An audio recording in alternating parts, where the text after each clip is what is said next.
रीता के कदम दरवाजे की चौखट पर ही ठिठक गए थे।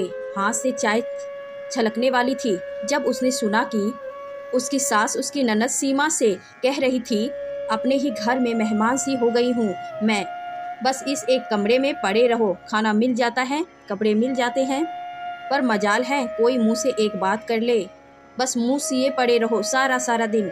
रीता को तो छोड़ो, वो तो पढ़ाई है, पर निखिल भी बात नहीं करता क्या तुमसे? सीमा बोली। अरे निखिल की तो पूछो ही मत, जब से शादी हुई है बस अपनी पत्नी का ही होके रह गया है। वो तो कब आता है और कब जाता है पता ही नहीं चलता। गला खखारती रीता कमरे में आई तो दोनों एकदम से चुप हो गई, खामोशी से चाय पी। तीनों ने माहौल कुछ भारी हो गया था।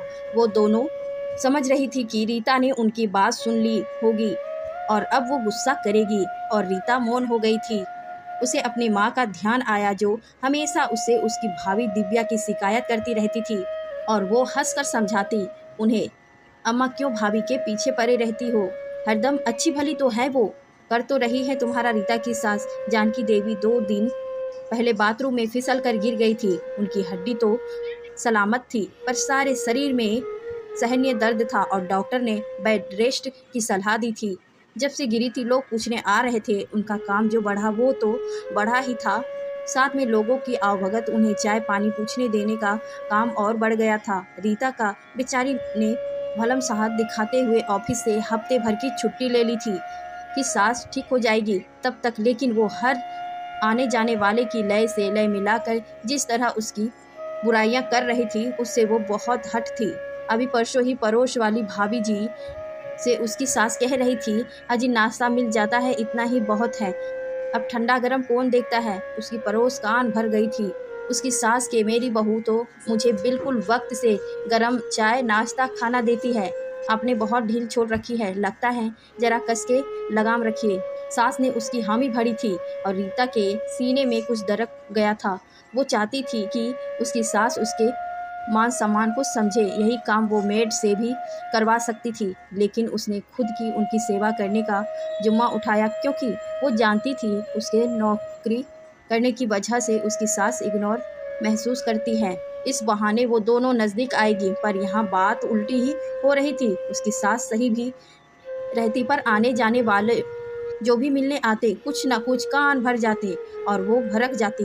रीता को बहुत दुख हो रहा था अपनी सास की बातें सुनकर, उसकी इच्छा कि वो सास के करीब रहकर उनसे अभी तक बनी गलतफहमी दूर करेगी मिट्टी में मिल रही थी। शाम को वो सास के कमरे में दवाई देने गई तो कुछ चुप और उदास थी। क्या हुआ अम्मा, तबीयत ठीक नहीं आपकी?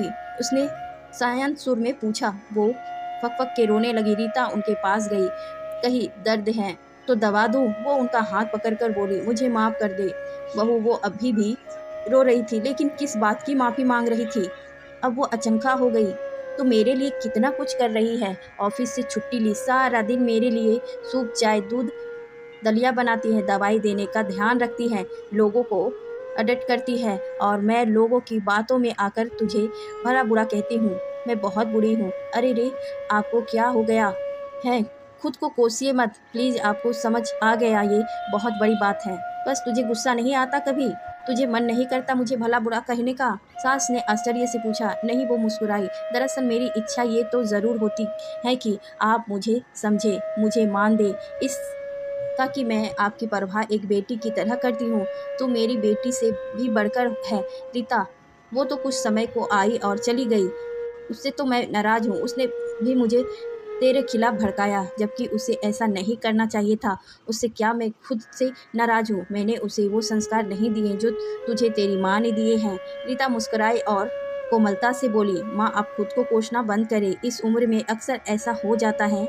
मेरी माँ भी कभी कभी मुझसे मेरी भाभी की बुराई कर देती है, लेकिन मैं उन्हें शांत कर देती हूँ और भाभी की इच्छाएं गिन देती हूँ, फिर उनकी समझ में आ जाता है। साथ ही भाभी को भी बता देती हूँ कि माँ आपसे क्या उम्मीद करती है। अगर बिना परेशान हुए उनकी समस्या का निवारण कर सको तो कर देना, वो भी हंसी खुशी मान लेती हैं। तू बहुत समझदार है मेरी बच्ची। भावुक होकर उन्होंने रीता को गले लगा लिया। अच्छा मौका देखकर रीता ने अपनी सास से कहा, एक बात कहूँ माँ, अगर आप वादा करें कि गुस्सा नहीं होंगी, बिल्कुल नहीं होंगी, जो कहना है निर्भीकता से कह। वो रस घोलती बोली, आपको निखिल या मुझसे जो भी समस्या है सबसे पहले हमें बताया करे, किसी दूसरे को नहीं। इससे आसानी हो जाएगी इसके निराकरण में। नहीं तो बाहर वाले सुनते हैं, मज़े लेते हैं, नमक मिर्ची लगाकर चढ़ा बढ़ाकर बताते हैं और बात बिगड़ जाती है। बिल्कुल ठीक कह रही है तू बेटा, आगे से तुम लोगों को शिकायत का कोई मौका नहीं मिलेगा। वो धीमी आवाज में बोली। शिकायत हमें नहीं थी माँ, फिलहाल आपको है।